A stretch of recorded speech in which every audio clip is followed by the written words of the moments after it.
Épisode 1, Nico.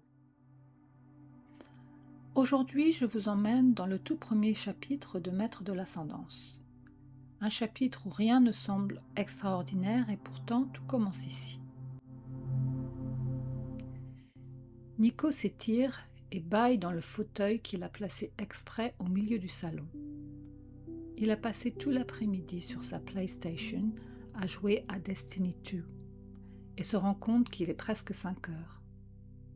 Sa mère va bientôt rentrer du travail et comme il a prétendu être malade ce matin pour éviter le collège, il court rapidement à l'étage et se remet au lit de peur d'avoir à révéler son petit mensonge. Il allume la télévision dans sa chambre. Titre de BBC One. Les tensions montent au Moyen-Orient alors que l'espoir d'un cessez-le-feu est anéanti par les récents bombardements. Une autre agression mortelle d'un adolescent de 16 ans à Londres. 200 victimes dans un séisme en Malaisie et la population d'abeilles à son plus bas. Quelles sont les conséquences environnementales de cette diminution? Nico n'aime pas l'école. Ses quelques amis sont des fils à papa de famille riche et il les trouve prétentieux. Il n'est allé dans cette école que parce qu'il avait réussi le test d'entrée haut la main. À 15 ans, il ne s'intéresse pas aux cours. Ils sont tellement fastidieux. Il a un penchant pour les sciences et l'histoire, mais il n'apprécie pas les leçons. C'est un garçon discret qui préfère être seul et aime les jeux vidéo. Il est assez grand pour son âge. Il a les cheveux bruns ondulés et des yeux d'un bleu profond. Il a un charme naturel et il est plutôt beau. Il vit avec sa mère, Sandra.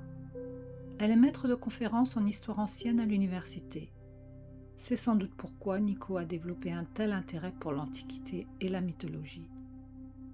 Sandra travaillait autrefois comme chercheuse en archéologie, mais a dû opter pour un poste plus stable du moment où elle a eu Nico car elle était seule à l'élever. Le père de Nico est parti quand il était tout petit et il n'a eu aucun contact avec lui en grandissant. Il se pose souvent des questions à son sujet, mais Sandra n'aime pas en parler. Nico est un garçon assez ordinaire à bien des égards, mais il n'est pas comme les autres.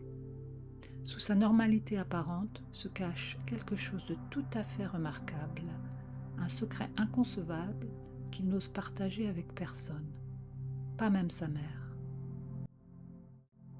Dans le prochain épisode, nous remonterons le temps jusqu'au jour où tout a commencé. En attendant, vous pouvez lire le chapitre complet sur mon site.